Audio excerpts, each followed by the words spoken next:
私は小さな子の素揚げはしません。子供たちが巣立つまで親鳥と一緒にいます。親鳥と子供たちができるだけ一緒にいさせてあげたいから。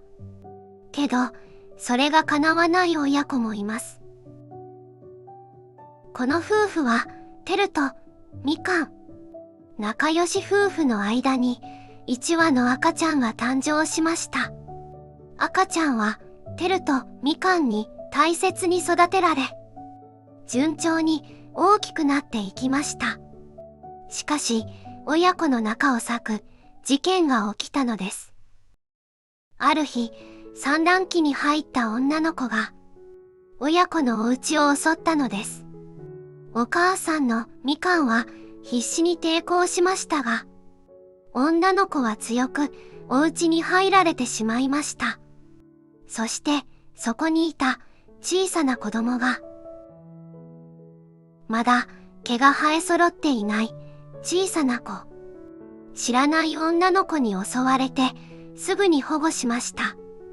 襲われた時に背中に怪我をしてしまい、血で小さな翼が汚れていました。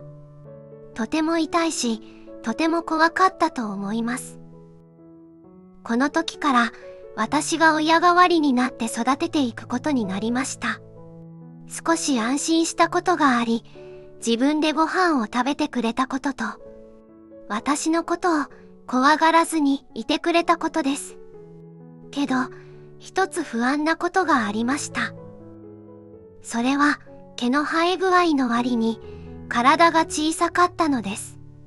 挿絵用のスプーンと変わらない、体の大きさ。お薬の入ったご飯をあげて、大きくなってくれることを祈りました。小さな子は、自分でご飯を食べることができたけど、挿絵をしました。できるだけ、一人ぼっちにならないように、接してあげるようにしました。私が近づくと、こちらの様子を見に来る子。親から離れると、お家の隅でうずくまっている子がいるけど、この子は、お家の中を動き回る、元気な子でよかった。保護してから5日目。少しずつ大きくなっていく子。背中の傷も痛かったのか、自分で傷口を噛んでしまうことがあったけど、徐々に治っていきました。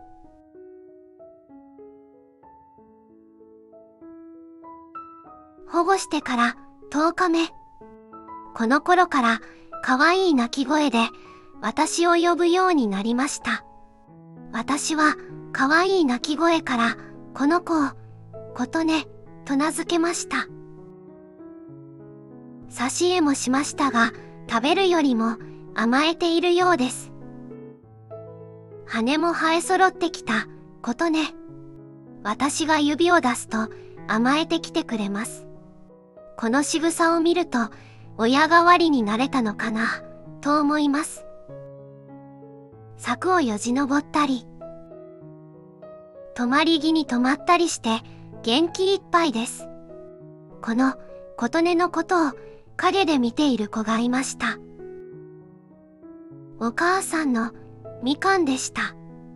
琴音のことが自分の子供と認識しているかはわかりません。